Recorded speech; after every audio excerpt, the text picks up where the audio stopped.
Universidad Católica de Colombia, programación de las actividades de producción. En este capítulo vamos a hablar precisamente de cómo se realiza la programación de las diferentes actividades que hay en la producción. Entonces, la programación asigna recursos a través del tiempo para la realización de tareas específicas. Veníamos hablando de temas de planeación y todo está relacionado con los horizontes de planeación. La programación aborda o abarca unos horizontes de planeación mucho más cortos que las técnicas que hemos visto de planeación agregada o de plan maestro de producción. La programación es la que hace que todas las actividades justifiquen, es decir, es la que permite realmente que haya una distribución día a día de los recursos y que se realicen día a día las tareas que hay que realizar en cualquier esquema de producción. Con respecto a lo que ya habíamos hablado, es el vínculo entre las etapas de planificación y ejecución de las operaciones, o sea, es una etapa intermedia que me permite medir realmente cuál es la efectividad de esos planes de producción. Y la programación en sí misma es un proceso, requiere recopilar datos de diversas fuentes, como son los pronósticos de demanda o pedidos de clientes específicos, la disponibilidad de los recursos con base en el plan de ventas y operaciones y las restricciones concretas de empleados y clientes que deben tomarse en cuenta. ¿Cuáles son las medidas de desempeño de un programa de programación de producción? Valga la redundancia. Entonces, el primero es el tiempo de flujo del trabajo y este lo podemos definir como la suma de tiempo que hay que esperar para recibir la atención de un operario o para que se desocupe una máquina. El tiempo de proceso incluye las preparaciones, tiempo de tránsito y retrasos ocasionados por máquinas. También habría que tener en cuenta la falta de disponibilidad de bienes o componentes y otras cosas similares. Entonces es el tiempo de todo el flujo, de toda todo lo que sucede entre una estación y otra. El tiempo de flujo del trabajo lo puedo determinar como el tiempo de terminación menos el tiempo que estuvo disponible para la primera operación de mantenimiento. Entonces, esto es importante porque es la primera fórmula que tenemos ahí.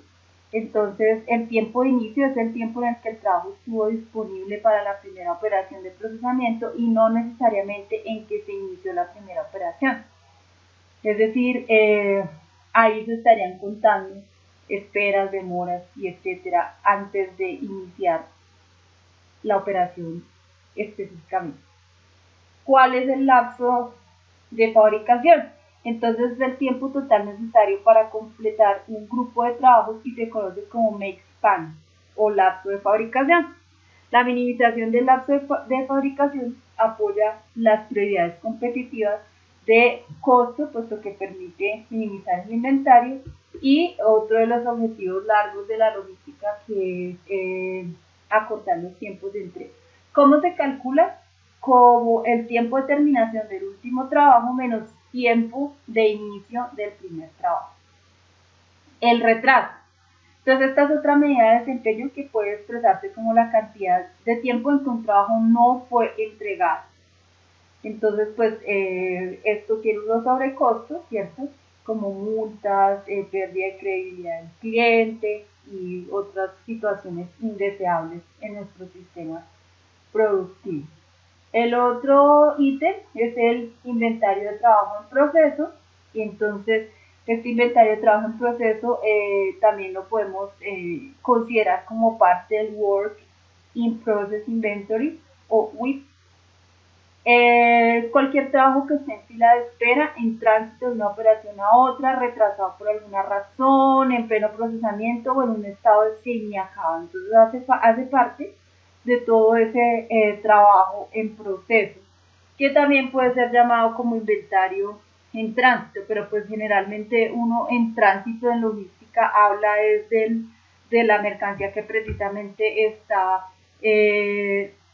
en el transporte, siendo en ese momento, estando recorriendo algún punto entre el cliente, perdón, entre la planta y el cliente.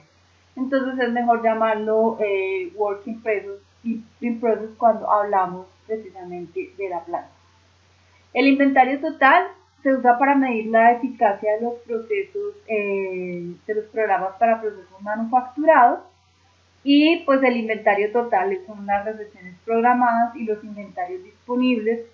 Entonces, este inventario total hace parte pues precisamente de la parte que nosotros hacemos en el MRP, donde calculamos precisamente para cuando esperamos pedido de los proveedores y la disponibilidad de inventario para calcular la producción. Y la utilización es el porcentaje de tiempo de trabajo empleado productivamente por un trabajador o por una máquina. Entonces, esa utilización es lo que nosotros estamos tratando de maximizar siempre, que es la utilización de los recursos. Una de las primeras técnicas de programación es el gráfico de Gantt. Esta es una herramienta que permite monitorear el progreso del trabajo y ver la carga en diferentes estaciones de trabajo. Entonces, este gráfico puede adoptar dos formas fundamentales. La primera, el gráfico del progreso del trabajo o las actividades, como en el esquema que tenemos ahí, o la segunda, el gráfico de la estación de trabajo. Entonces, como tenemos aquí este ejemplo, ¿cierto? Muy sencillo. Entonces tenemos aquí unas actividades de programación de diciembre y aquí unas actividades que, como ustedes pueden ver en este caso, no hacen parte de un esquema productivo, pero que nos sirve para ilustrar esta situación. Entonces aquí se ve el progreso de las actividades y cómo se pueden o cómo se están programando con respecto al tiempo. Esto nos permite evidenciar de manera muy clara los retrasos en las programaciones.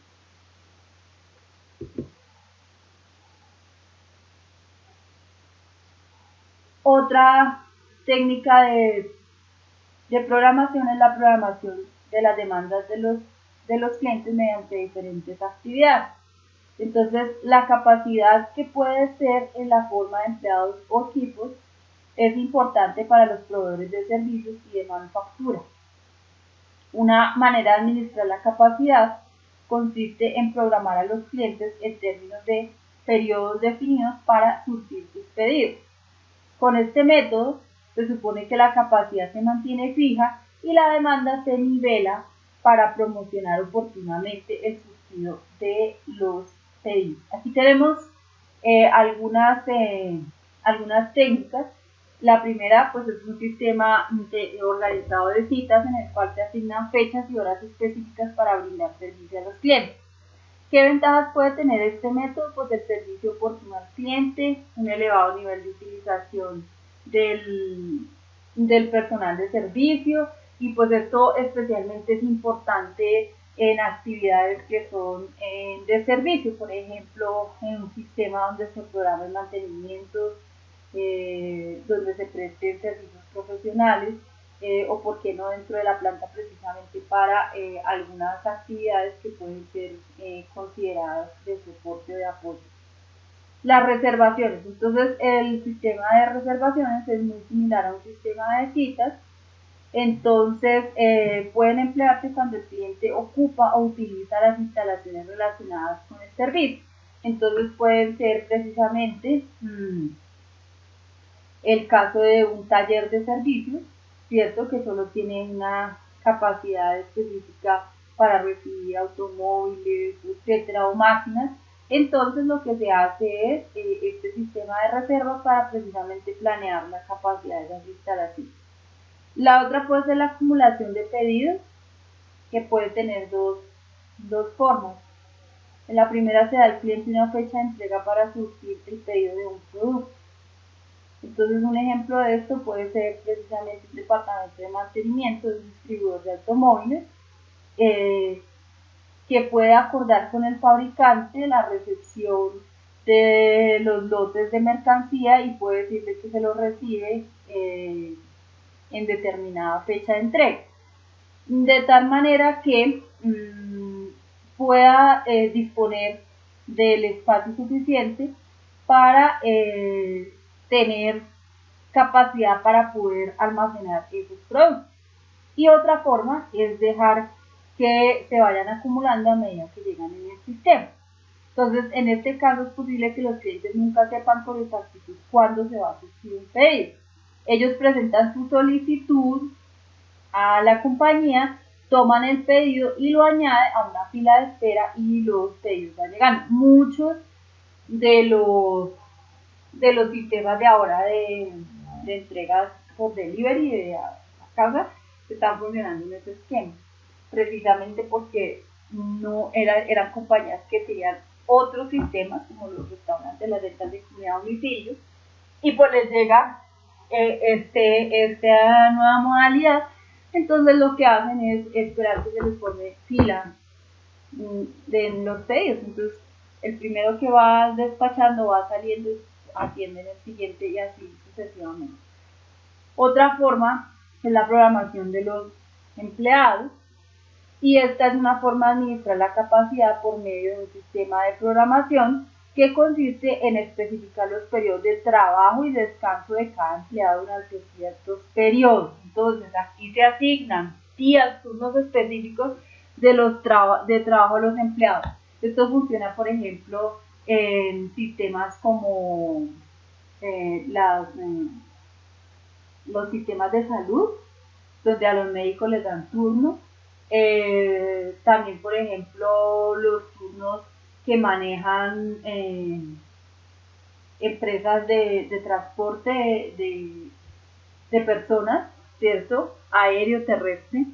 Entonces se le asignan turnos porque precisamente el servicio no puede parar y necesitan, de acuerdo con los picos de demanda, asignar su personal y pues que tampoco sea la capacidad. O sea, no vale la pena ni tener personal que no esté ocupado, ni vale la pena tampoco hacer incumplimientos en el servicio, ¿cierto? Hay actividades que son vitales, como ya mencionamos el caso de los servicios de salud, pues ellos no se pueden dar el lujo precisamente de tener o fallas de capacidad, pero tampoco de tener mucho personal médico o especialista, que es muy costoso, y teniendo cesantes sin realizar todas sus actividades. Otra es las restricciones.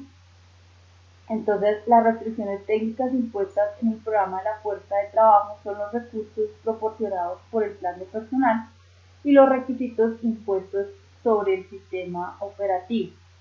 Pero, pues, sin embargo, es posible tener en cuenta otro tipo de restricciones y, por ejemplo, son restricciones de tipo normativo. Entonces, digamos, por ejemplo, los pilotos de aviones, pues ellos, pues se puede hacer el turno, pero por ejemplo ellos no pueden acumular más de 6 horas de vuelo seguidas. En ese caso, pues tienen que programar, ¿cierto? De alguna manera, que ese piloto entre a descanso y que otro piloto lo sustituya. Eso funciona para todo el personal de las aerolíneas para evitar precisamente temas de desgaste. Otro puede ser, por ejemplo, actividades que requieran mucha concentración o empleados que estén expuestos a condiciones inseguras de trabajo. Por ejemplo, que estén expuestos a ambientes en contaminación o por ejemplo, los mismos médicos, ellos tienen unas restricciones también,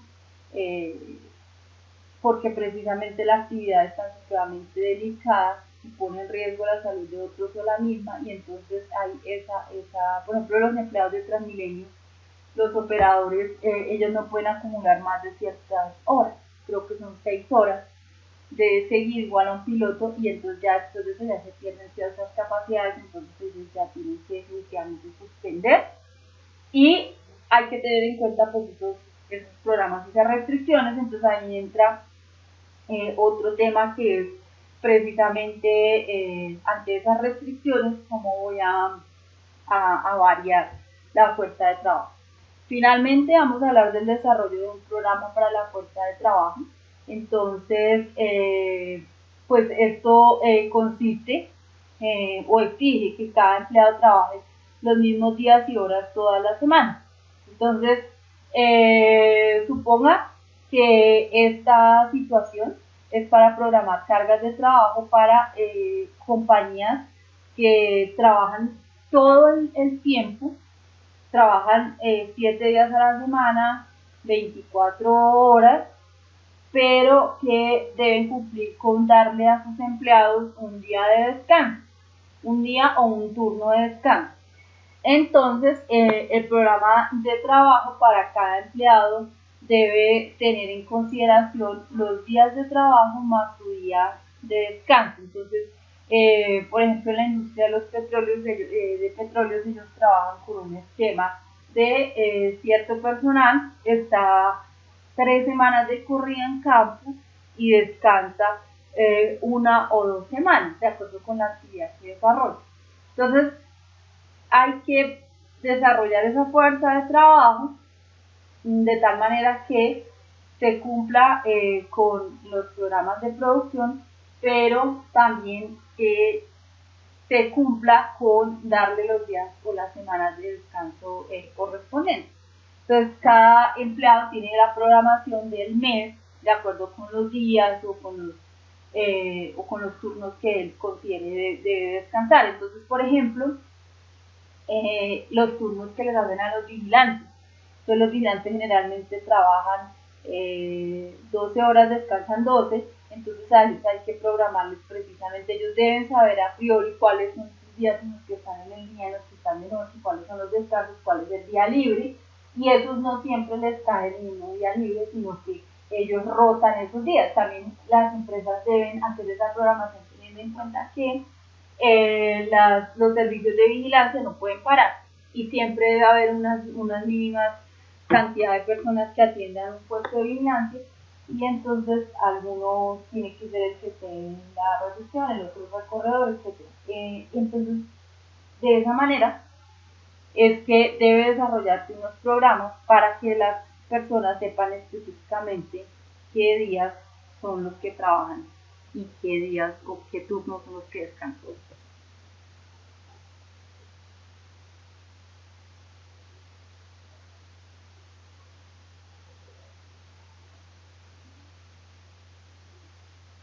Bueno, ya en la parte específica que nos atañe, que es el tema de la programación de operaciones, entonces vamos a tener en cuenta que estos programas de operaciones son planes a corto plazo que se elaboran con el fin de implementar un programa maestro de producción. La programación de operaciones se centra en encontrar la mejor forma de utilizar la capacidad existente, tomando en cuenta restricciones técnicas de producción.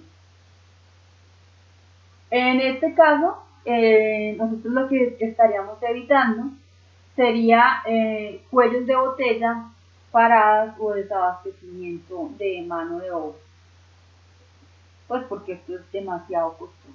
Entonces, para estos planes de producción, entonces tenemos definitivamente que considerar dos situaciones de acuerdo con el proceso productivo.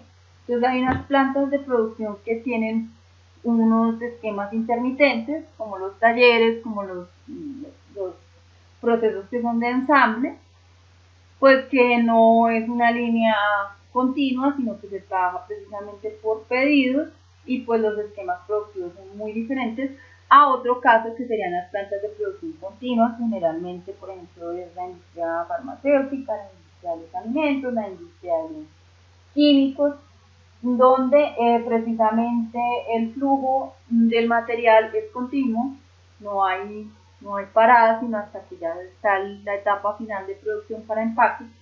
Entonces, obviamente la programación de la producción debe ser muy diferente. Entonces, en estas plantas de producción intermitente, tenemos su nombre en inglés, que es Job Shop. Y es una empresa o es un procedimiento, un proceso de producción que se especializa en una producción de bajo volumen y que se utilizan procesos por pedidos o por lotes.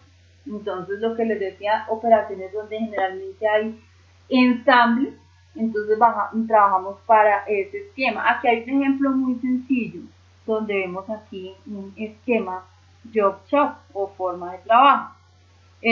Aquí tenemos las materias primas que van pasando.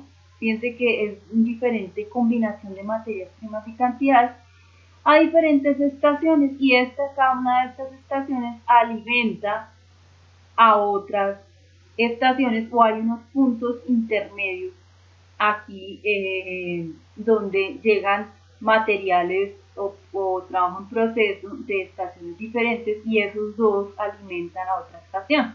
Entonces fíjense que son esquemas más complejos y que pues precisamente requieren una programación particular, unos algoritmos de programación particular. Entonces, por ejemplo, yo puedo tener aquí, y estas materias primas pueden alimentar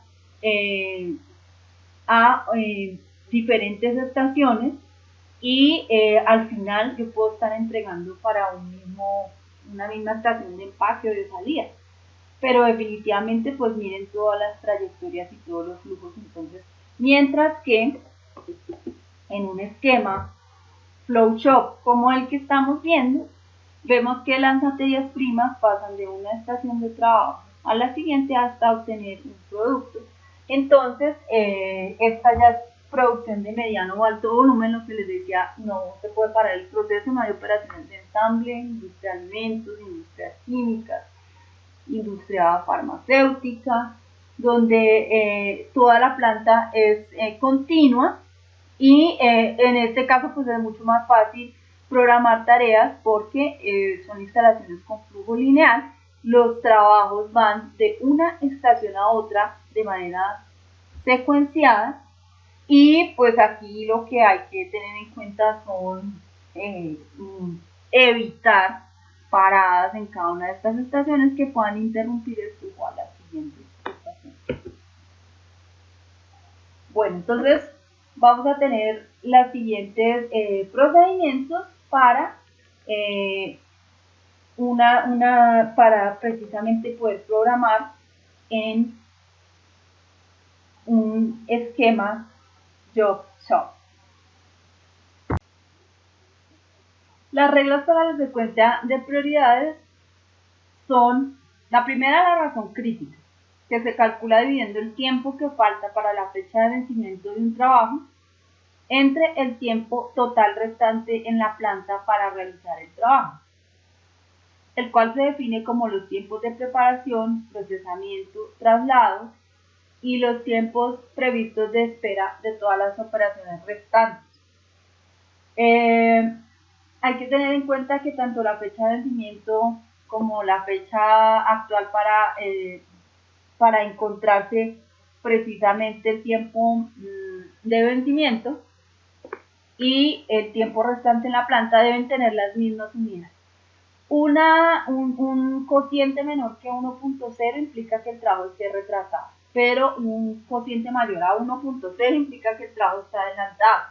Entonces, el trabajo que tenga la razón crítica más baja debe programarse siguiente. El otro es la fecha de vencimiento más próxima, por sus siglas en inglés es EDD o Earliest Due Date, y ese será el que se programe a continuación. La otra es el primero en llegar, primero en ser atendido, first come, first served, y pues como su nombre lo indica, el que primero llega se le atiende primero. El otro es el tiempo de procesamiento más corto, y es precisamente programar el trabajo que requiera un tiempo de procesamiento más pequeño. Se denomina SPT por sus siglas en inglés, Shortest Processing Time. Y finalmente tenemos la holgura para operaciones restantes,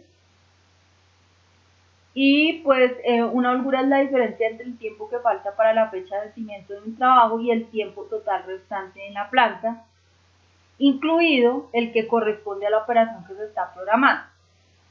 La prioridad de un trabajo se determina dividiendo la holgura entre el número de operaciones restantes. Pero ¿cómo podemos definir la holgura? Como la fecha de vencimiento menos la fecha de hoy, menos el tiempo total restante en la planta. Entonces utiliza los mismos elementos de la razón crítica, por lo tanto es importante que todo tenga la misma unidad de tiempo. Dividido el número de operaciones restantes, y eso se denomina holgura por operaciones restantes, o por sus siglas en inglés, slack per remaining operation. El trabajo que tenga la SRO más baja será programado a continuación. En caso de que exista un empate, entonces indistinta o arbitrariamente se programa dicho trabajo.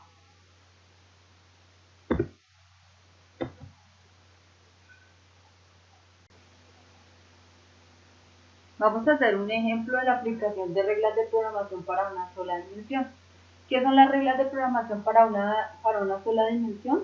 Determinan las prioridades tomando como base un solo aspecto del trabajo. Ya puede ser la hora de llegar a la estación de trabajo, la fecha de vencimiento o el tiempo de procesamiento, pero solamente uno de los criterios que mencioné. En este ejemplo, una compañía realiza rectificaciones a bloques de motor. Actualmente hay 5 bloques en espera de procesamiento. En un momento cualquiera, la compañía cuenta solamente con un experto en motores que está de turno y es capaz de realizar este tipo de trabajo. Los defectos de cada motor se han diagnosticado y los tiempos de procesamiento para todos los trabajos se estiman. Se ha llegado a un acuerdo con los clientes del taller acerca de las fechas en que se terminarán los trabajos. La siguiente tabla muestra la situación de un lunes en la mañana. El horario de trabajo es de 8 a 5, además de las horas durante el fin de semana requeridas, los tiempos al cabo de los cuales los clientes podrán recoger los trabajos que se miden en horas hábiles a partir del lunes por la mañana. Determina el programa de trabajo para el experto en motores aplicando la regla ETC o fecha más temprana de entrega y SPC o tiempo de procesamiento más corto. Calcular horas promedio de adelanto, horas promedio de retraso, el inventario de trabajo en proceso y el inventario total. Sí es importante mantener en un nivel bajo los tiempos de flujo de trabajo y los tiempos de trabajo en proceso. ¿Qué regla debe recomendarse? Entonces tenemos aquí, para el ejemplo, tenemos los bloques de motor, Ranger, Explorer, Bronco, Ecoline 150 y Thunderbird. Los tiempos de procesamiento, que son 8, 6, 15, 3, 12 respectivamente, y los tiempos en los que se programa o se prometió la entrega al cliente, que son 10, 12, 20, 18 y 21. Entonces vamos a comparar las dos reglas a ver cuál nos da mejor medida de desempeño. Entonces tenemos primero la regla del vencimiento más próximo. Entonces vamos a determinar la secuencia, el inicio del trabajo, el tiempo de procesamiento medido en horas, el tiempo de flujo, el tiempo que se tiene programado de entrega, el tiempo real de la entrega, las horas de holgura u horas excedentes y las horas de retraso. Tengo aquí en mi secuencia Ranger, Explorer, Ecoline, Bronco y Thunderbird. ¿Cuál es el criterio? El criterio es precisamente el vencimiento más próximo.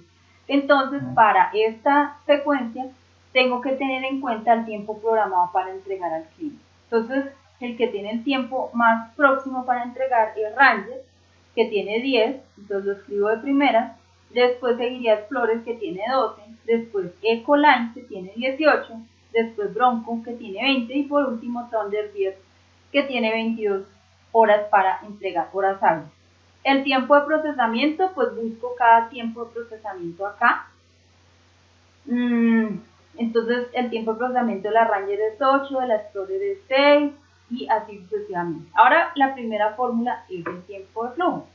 El tiempo de flujo corresponde al tiempo del inicio del trabajo más el tiempo de procesamiento. Entonces, aquí en el tiempo de inicio del trabajo, que no lo expliqué, entonces aquí lo que tengo que hacer es que la primera asignación inicia en el momento cero del tiempo, siempre.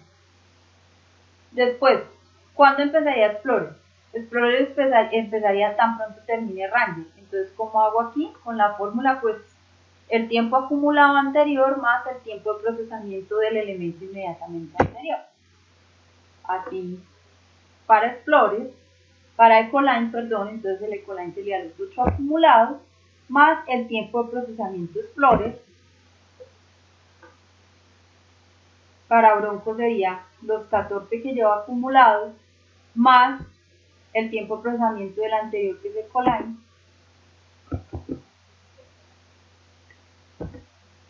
acumulando 17 minutos, y la Thunderbird, que sería el tiempo acumulado anterior más el tiempo de procesamiento de del elemento inmediatamente anterior, que es Bronco, que tiene 15 horas de procesamiento. Entonces ahí están en qué momento inicia el trabajo. Y aquí están los tiempos de procesamiento, que ya sabemos que son datos del programa. Tiempo de flujo, ahora sí, corresponde al tiempo en el que se inicia el trabajo más el tiempo de procesamiento. Y tenemos para todos el tiempo de flujo.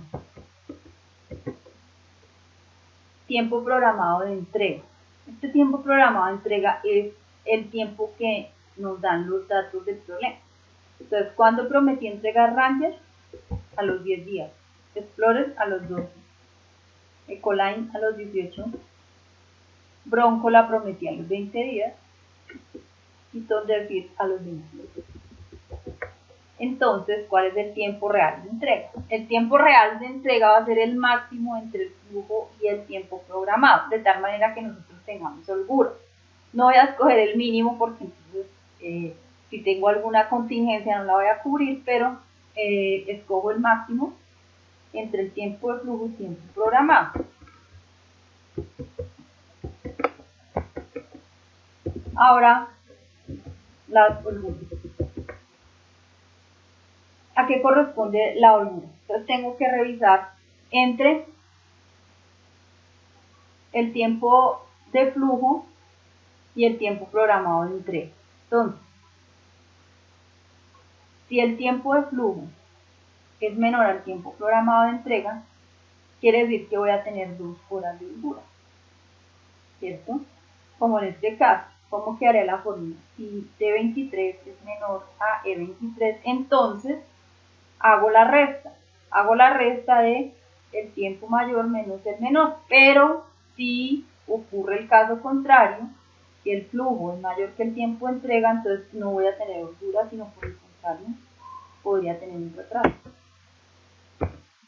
Igual para acá, igual para acá. Ahora las horas de retraso. Entonces, si el tiempo de flujo es menor al tiempo de entrega, escribo 0 porque lo que tengo es holgura. Pero si el tiempo de flujo es menor al tiempo de entrega, entonces voy a tener un retraso. Entonces, ¿qué hago? Pues restar el valor del flujo menos el tiempo de entrega para calcular el retraso. Entonces, igual para el segundo, para el tercero, para el cuarto y para el quinto. Voy a calcular algunas medidas como el tiempo promedio de flujo del trabajo. Entonces calculo un promedio simple del tiempo de flujo de trabajo. Promedio de las horas de holgura o de las horas de adelanto. Entonces calculo un promedio de las horas de holgura. Promedio de las horas de retraso. Entonces calculo el promedio de las horas de retraso. El inventario del producto en proceso. Entonces, ese inventario de producto en proceso, miremos aquí la fórmula, es la suma de los tiempos de flujo sobre el lapso de fabricación. ¿Cuál es el lapso de fabricación? El tiempo total del flujo, es decir, lo que me demoro fabricando. Entonces, este inventario de work in process es la suma de los tiempos de flujo sobre el lapso de fabricación. Entonces, aquí tengo la suma de los tiempos de flujo todos sobre los 44 que es el lapso de fabricación. Y ahora voy a calcular el inventario total promedio, que la fórmula es la suma del tiempo en el sistema sobre el lapso de fabricación. Entonces, en este caso, ya sabemos que el lapso es de 44. Entonces, el tiempo real de entrega sobre el lapso de fabricación, y me da, para esta regla EDD, me da 2.61 bloques de motor en proceso y 2.68 en inventario total, o sea, proceso más tiempo de entrega. Estos son los indicadores para la regla EDD que funcionan pues bien. Ya vamos a mirar entonces la regla del tiempo de procesamiento más corto. ¿Qué hago acá? Entonces aquí mi secuencia es con base no en el tiempo programado de entrega, sino en el tiempo de procesamiento. Entonces voy desde el que tenga menor tiempo de procesamiento hacia arriba. Ecoline, Explorer, Ranger, Thunderbird y Bronco. Aquí escribo en ese orden que les dije. ¿Cuándo inicia el trabajo? Para el primero en 0, para el segundo en 0, más el tiempo de procesamiento anterior, y así para todos, igual que el anterior.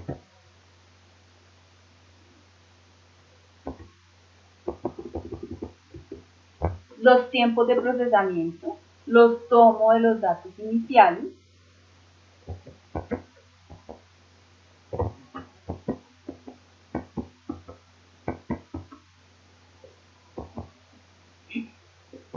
El tiempo de flujo, ¿qué vendría siendo? Pues mi tiempo de flujo va a ser, como en la tabla anterior, inicio del trabajo y procesamiento.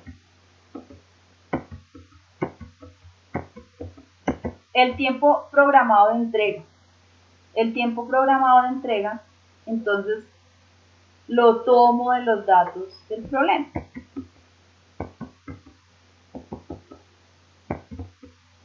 Y el tiempo real de entrega, pues va a ser el máximo entre flujo y tiempo programado.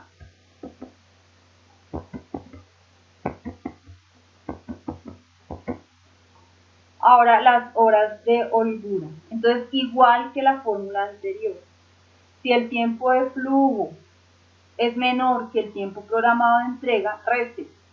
De lo contrario, entonces vuelvo a aplicar la regla y no escriba nada. O sea, si es mayor al otro, entonces escriba 0 porque no va a tener holgura sino respuesta.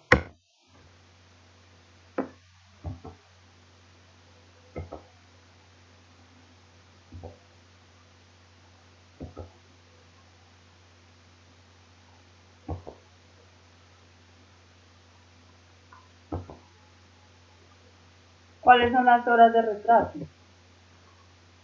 Igual que lo hicimos en la otra tabla. Sí.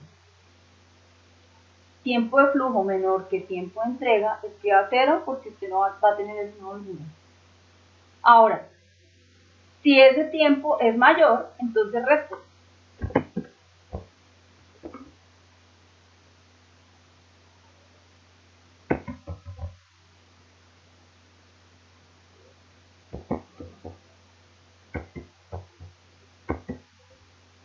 Tiempo promedio de flujo de trabajo, el promedio simple de tiempo de flujo.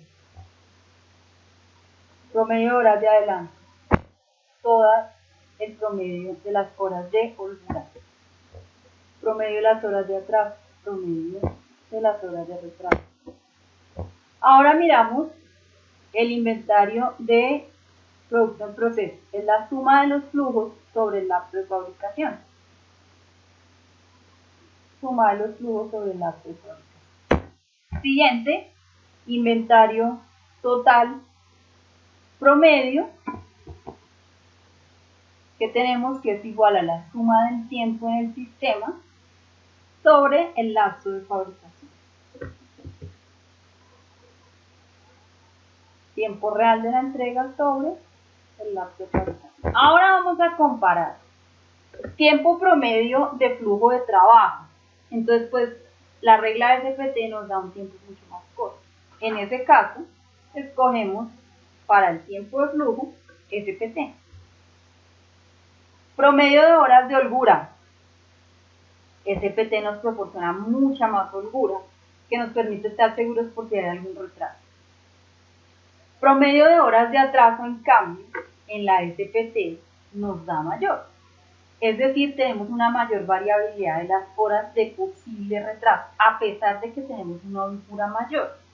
Si nosotros tenemos una política de servicio al cliente supremamente estricta y pues esa es una de las prioridades, pues aquí ya tendríamos que escoger la fecha de vencimiento más próxima, de tal manera que no haya posibilidades de que se retrase. Pero, en cambio, si lo que nos interesa es tener un tiempo menor de flujo de trabajo, teniendo en cuenta pues, que eso implica salarios y prestaciones, y tiempo de máquina y tiempo de mantenimiento, pues escogeríamos SPT. Si queremos tener más holgura frente a imprevistos, pues SPT. Ahora, con respecto al inventario del producto en proceso, entonces la cola más larga nos la da la fecha de vencimiento próximo. Nos da una cola de 2.6, mientras que este nos da solamente 2.31. Es decir, vamos a ser más eficientes con el PPT. Pero el inventario total, que de pronto podría ser diferencial acá, aquí tampoco lo es. Tenemos un inventario total de 2.68 y aquí de 2.72. Es decir, que de todas maneras vamos a tener un inventario más largo total en el SPT, porque pues de todas maneras tenemos unas horas de atraso mayores y eso se tiene que reflejar en algún lado. En conclusión, el ejercicio nos pide mantener un nivel bajo en los tiempos de flujo y los inventarios de trabajo en procesos. Pues frente a esas dos, pues gana la de SPT, ¿cierto? Porque el promedio de flujo de trabajo, pues como les decía, es plata de salarios, de prestaciones, de mantenimientos, y el inventario de producto en proceso, siempre vamos a tener más producto proceso en EDD. Entonces, finalmente escogeríamos la regla de tiempo de procesamiento más corto de SPT, pero ojo, si usted tiene unas políticas de servicio al cliente muy costosas, pues en ese caso escoja EDD.